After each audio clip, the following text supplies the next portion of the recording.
Welcome back, my fellow peanuts, and welcome to anyone who is new to my channel or to this podcast. Now, this podcast covers true crime cases that may not be suitable for young listeners. Now, they may be graphic and violent content, so listener discretion is advised.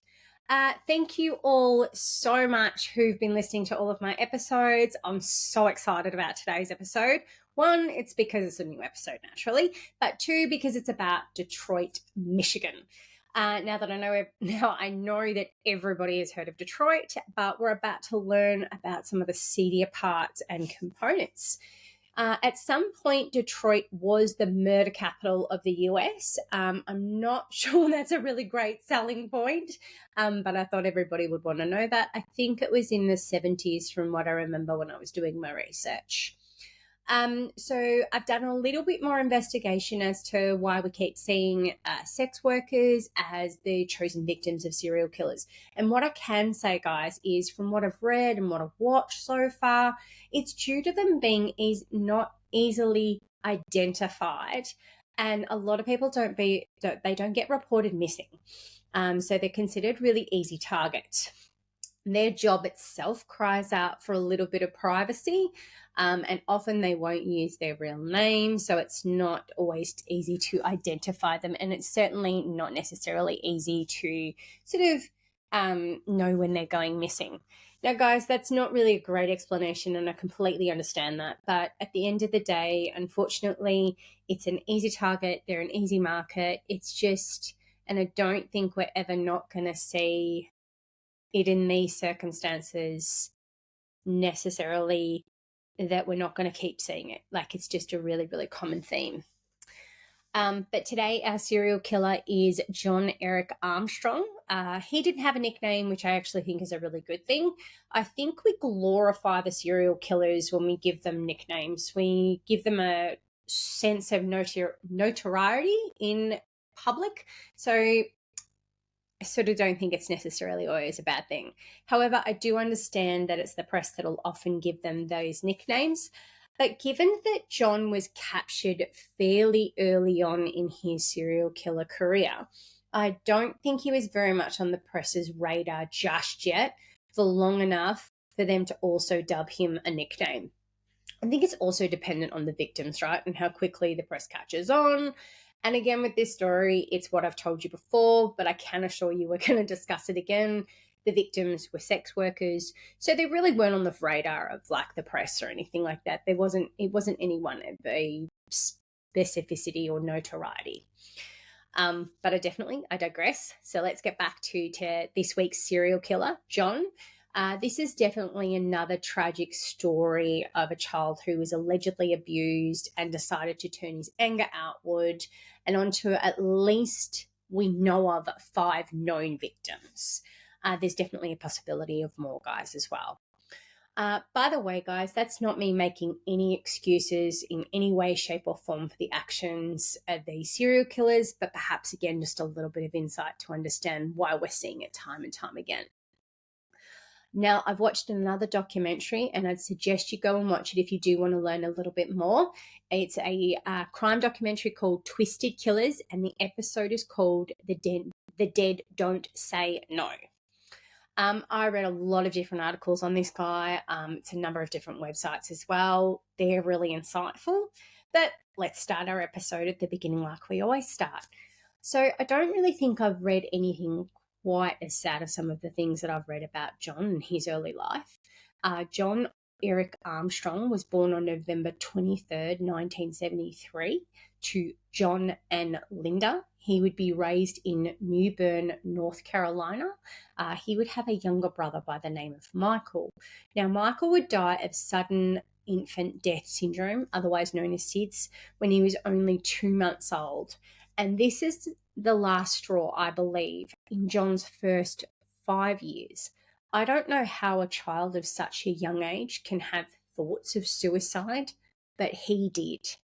In the articles that I've read, his first 5 years, it was full of verbal and physical abuse at the hands of his father, and also allegedly sexual assault at the hands of his father. Now, he took his brother's death really, really badly. And as you can imagine, I mean, it's your younger brother. but it would be the first time that he would attempt suicide.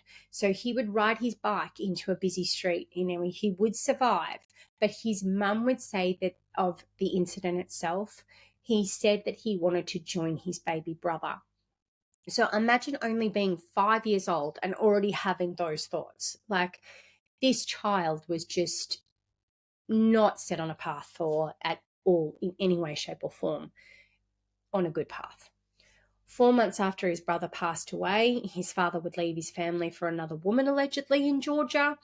I've not got any more information beyond this point about his dad, but his mum would remarry at some point to a gentleman by the name of Ron. Now, they would still be married by the time that John's arrested. I would like to note something, as when I read it, I did find it really interesting. Now, from an early age, he never wanted to be referred to as John. He would actually associate that name with his father and all things bad that came with that. So he would actually ask his friends and family to call him Eric. And when he was arrested, there was a name tag on him, and that would actually say Eric on it. I'm going to refer to him as John throughout the podcast because that's how we've sort of started it. But I did want to find that quite interesting. I did find that quite interesting. Now, I think what I find interesting, part of me wonders whether there's that split, right? Eric is the good guy, John is the bad guy. So it's definitely something, a little bit of food for thought, guys. But during his time in school, it's been noted that he wasn't really a disciplinary problem. I mean, that basically means that he didn't get in any trouble, right? But he didn't have an impact. He certainly didn't raise much of an impression. The principal of his high school couldn't even really remember him when asked about him. But even with his attempt to take his own life at 5, he would only receive help after an incident in which he locked himself in a bathroom after a girl from high school tried to have sex with him. He would spend a month in a mental health facility, according to the same article, though. This is when he would start receiving help in regards to the death of his brother. So in 1992, while attending the New Bern High School, this is where his hatred for women would start, sort of. Now, his high school girlfriend would break up with him, and the reason that she'd broken up with him was because another guy was giving her gifts. Now, to say that he didn't handle the breakup well, that's a bit of an understatement for later in life, right? Because he would consider the guy the enemy, and during his arrest, he would say that he killed prostitutes because he associated it with gift giving, and it reminded him of his high school girlfriend and the experience that he'd had. Now, guys, this is actually not the first time I've sort of heard or read anything about this.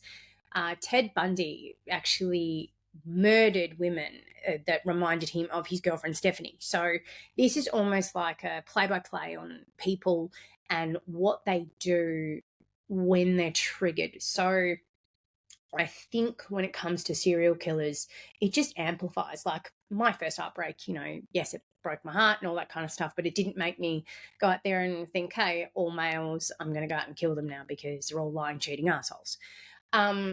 It is just the reality of your situation, right? So it's just really the mental psyche itself of these serial killers is just so interesting to me. Like, just a normal experience in life is just so much more amplified. So, sorry, got off on a bit of a tangent. Sorry to my ex-boyfriend if he is actually watching this, but you kind of were. So anyway, John would graduate from high school. He would end up joining the US Navy, and he was given the nickname Opie, which I associate with Sons of Anarchy, but obviously they do not associate it with Sons of Anarchy. And the reason he was given that nickname was because he was so mild-mannered and had an innocent, childlike appearance. So he would serve 7 years on the USS Nimitz, I think it is. He'd earn promotions, and he'd even get some good conduct medals.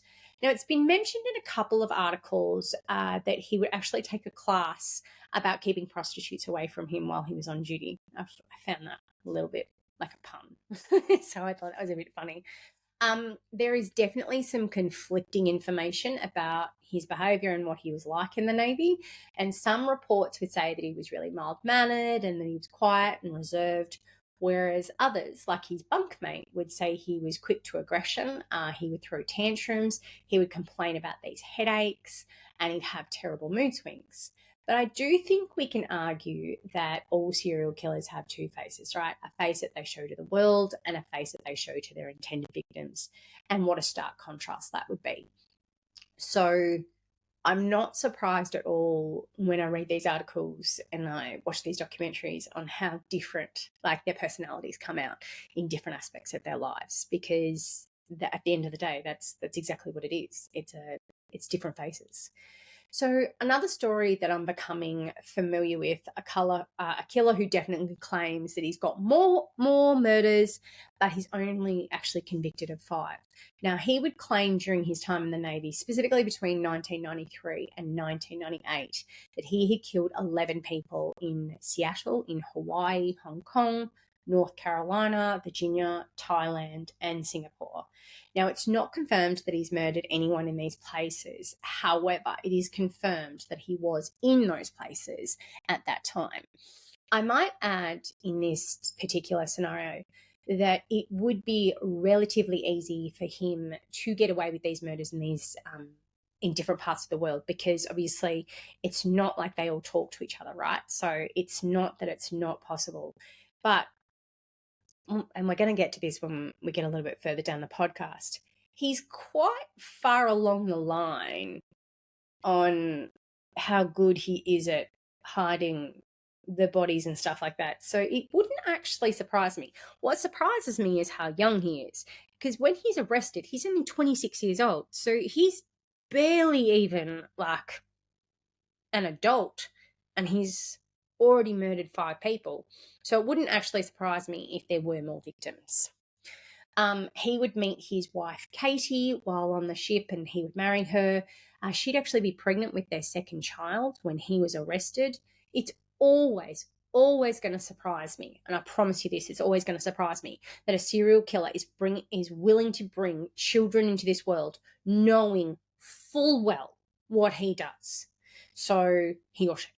But yeah, just always surprises me. So after leaving the Navy, his wife and himself, they'd moved to Dearborn Heights in Michigan, and he would start out as a job in Target, but then he would end up working at the Detroit Metro Airport, where he would refuel planes. The murders that were confirmed would begin about 6 months after he'd been honorably discharged from the Navy.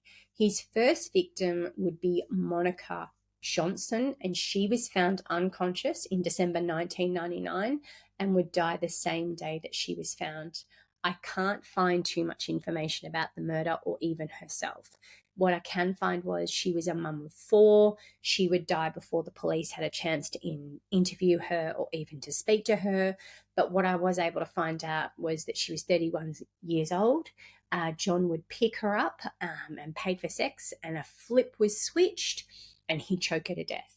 He would dump her body near Interstate 94, where she would be found almost dead. So our next victim, though, is Wendy Jordan. Now, whilst there are reports that she was a sex worker, her family, they vehemently deny that that's what she'd been doing. They claim that she hadn't been a sex worker for almost 2 years. Now, her sister Bonnie would say that she gave up that lifestyle, that when she gave up drugs. So according to most reports, she'd actually been clean for 2 years, and she had a secure job as a manager of a gas station in the suburb of Royal Oak. So I do genuinely, I think there is some truth in that, definitely. Now, her family had last seen her on New Year's Eve after she'd gone out to go out with some friends. She would never come home, and she would be found 2 days later at Rogue River. Now, she'd been strangled and she'd been thrown off a bridge. But this is just the beginning of this little bizarre story. The way her body had been found would definitely, that would puzzle the police initially. Now, a man was near the bridge. Now, I couldn't get the actual, I got some conflicting information whether he was on the bridge or he was in the car, but he was on the bridge. He began to feel sick, and as he was leaning over the bridge, and according to his story, he would see something below. He would call 911 once he realised that it was a body. Now, can you imagine who that caller was? I bet you can't, but at the same time, maybe you can. It was none other than the killer, John Eric Armstrong. Now, I don't know what it is about serial killers and the cat and mouse game, but they seem to really let their arrogance get the better of them. I mean, you just dumped a body and you're calling the police about it. So, me personally, I'm just like, is this the game for you of how we do it? The police were definitely suspicious about his story and how he found the body. They would even find witnesses later that would tell them that the man had been there long before he actually had claimed to be there. They would find him a little bit off. And as you can imagine, he would completely deny having anything to do with Wendy's murder. And they would start surveillance on him after interrogating and interviewing him. A semen sample had been collected. They would collect any DNA that they could find, and they would also find fibers on her clothes as well. Now, these fibers would help identify the car that she'd been in at the time of her murder. So while they're looking into John, they actually ran a computer check on him and found that he'd been investigated previously for filing a false report in Novi. That's another town, by the way. So the Novi police, they told them that John had placed a 911 call from his job as a security guard in early November of 1999 to report that he'd been attacked while breaking up a robbery. The investigating officers had found him bleeding from some superficial wounds to his face, to his arms. Now, the officers immediately suspected something was just not quite right. Just something was a bit amiss. And it didn't take long for him to actually admit that he had cut himself with a scalpel and he'd lied about the whole entire story. Guys, I don't know. I don't know whether he just wanted to attract attention to himself, be something really fabulous, or it was just, he wanted to be a part of something. And it was just a really, really weird experience for them. Now, this fake report would end up costing him his job. I think this would be another stressor that would possibly lead to more murders of sex workers. So he's already on that radar with another police department that something's not right. So the investigators, after hearing this story, they would end up visiting him at his home, and he consented to allow them to gather some fibers from his car and to also give them a blood sample and his DNA, basically.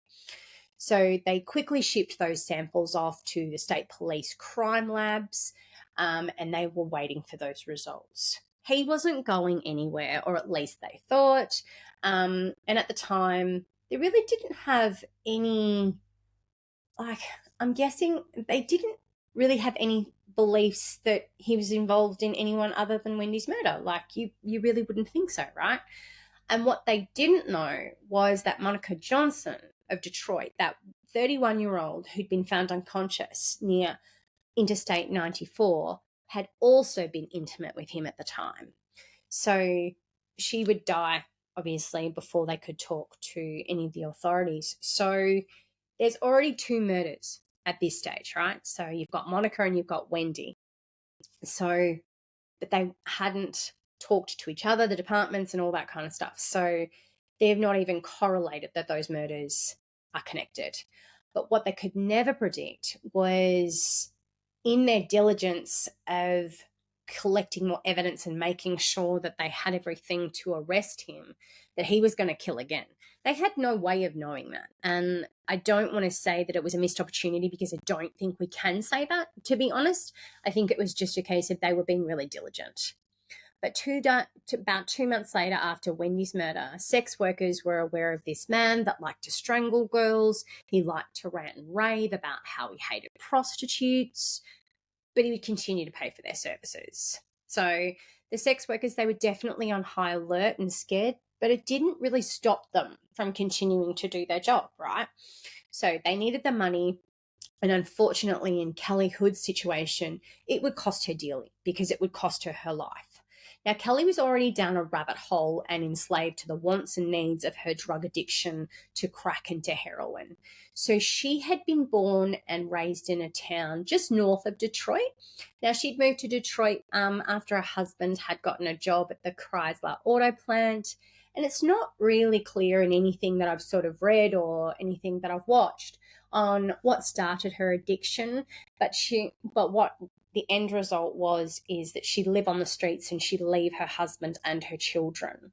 So that's a really sad story in my opinion. But I just wanted to give some insight into Kelly, because that's the only Wendy and Kelly have I been able to find any information about.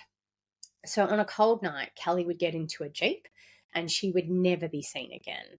And it's such a sad tale of a young woman that did seem to have, at a time, a really promising future with a husband and kids.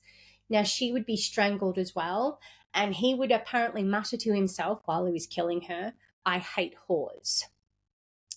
So in parallel to him murdering more sex workers in Detroit, the Dearborn police, they're continuing their investigation into Wendy's murder. Now, they're completely thinking, yeah, I'm on the right trail with John Eric Armstrong. They had already matched the fibers to Wendy's clothing, to his Jeep, and they still didn't have enough for their warrant yet, though. They needed to wait for the results of the DNA and whether it matched to him. So while they're waiting on these results, there's a Wilhelmina Drain. She's waiting for a bus on Michigan Avenue when she decided to accept basically a ride from a man in a black Jeep. Now, she would tell the police that the man stopped on the side street and told her that he was needing to get something from his coat, which, you're not really going to think much of that, right? Like, you've already accepted a ride and he's saying, hey, I've just got to go grab something. Now, the man she would identify as Eric Armstrong, he would go for her throat instead. Now, his hand reached out and grabbed her neck, is what she said, and she was luckily wearing a scarf at the time. And unfortunately, he managed to grab onto that scarf and held onto her really tight. But she fought back really, really hard, Wilhelmina, and she managed to knock his glasses off from his face. Now, his fingers would then go around her windpipe, is what she would say, but she's near unconsciousness at this stage and in a state of panic. She managed to reach into her coat and spray and grab a can of pepper spray. Now, she sprayed him in the face with it, and then she was able to jump from that car. Now, I can't imagine the terror that she would have had to experience knowing she's almost going to be killed. But she managed to get away. And even though the police were closing in on him and one victim had managed to escape, he would still be on the hunt to kill, because another incident would occur and he would offer $40. Now, this is an alleged incident, guys. I can't find anywhere else. I could only find one article about this. Now, he offered a man for $40. He then attempted to strangle him, but Marcus, so his name was Devin Marcus, he was apparently able to get away, and he would end up calling the police and was able to give a really detailed description of what John Eric Armstrong looked like. Now, he would continue to return to Michigan Avenue over the next few weeks, and he would have sex and assaulted several more sex workers in his Jeep. But on April 10th in 2000, 3 bodies were found in a railroad yard in southwest Detroit. Now, police had determined that all 3 of those victims had been strangled to death and were confirmed to be prostitutes. Now, these victims would be Kelly Jean Hood, Robin Brown, and Rosemarie Felt. And almost immediately, these authorities, because they'd had experience with a serial killer previously in Detroit, they knew that it was definitely, they were tracking a serial killer. Now, when you kill 3 people on 3 separate occasions and leave them in the same location, then yes, we're definitely going to be thinking that's a serial killer. Now, that's what the Detroit police chief, Benny Napoleon, would tell the press. and it's very serious, and we're taking it very serious as a department. By the end of this day, right, on April 10th, there's only 3 bodies found at this stage. A multi-jurisdictional force comprised of the Sex Crimes Unit, the Violent Crimes Task Force, the FBI, the Michigan State Police, the Railroad Police, and even the Wayne County Medical's Office were forming an investigation into these murders. So it's just insane how quickly they got on top of this. They knew exactly what was going on, and they knew that this person, so those 3 bodies were in varying stages of decomposition. So they knew he was coming back. They knew he was putting more and more bodies, and they wanted to get on top of this long before it would become a problem. And just a mere 2 days after those 3 bodies had been found, there would be an arrest for Wendy Jordan.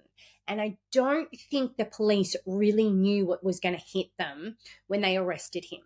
It didn't take him long to admit his crimes. He would have loved that audience, I imagine, and that's why he just continued talking. So he's at the Dearborn Heights, so away from Detroit at this stage, and he's been arrested.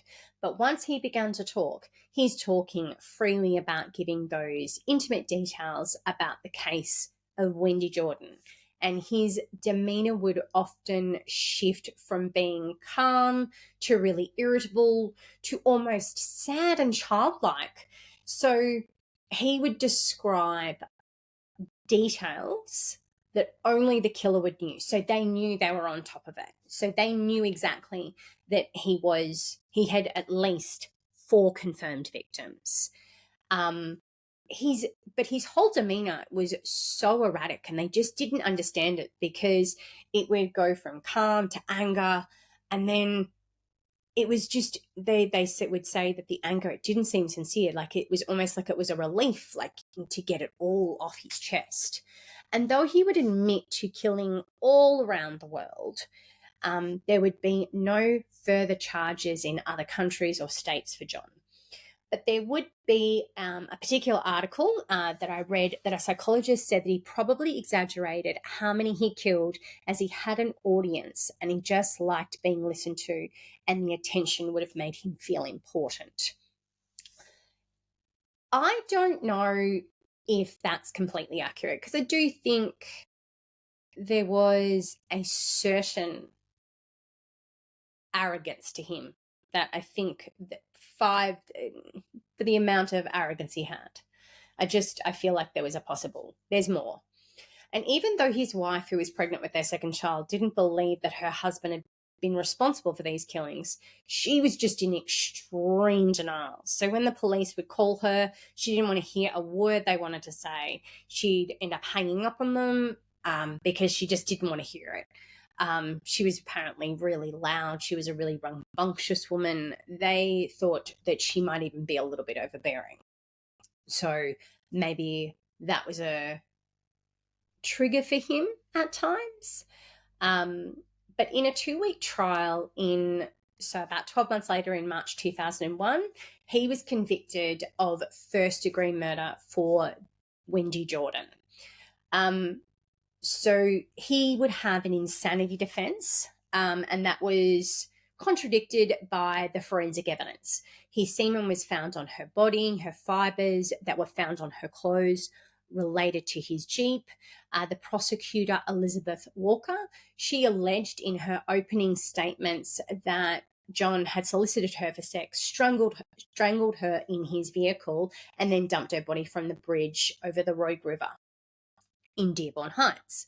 Now, she presented some really strong forensic evidence tying him to that crime, and as well as that tearful and rambling confession that he gave police during his initial questioning. Now, he reported that he had found the body and he'd asked passerbys to call the police, but he called the police himself.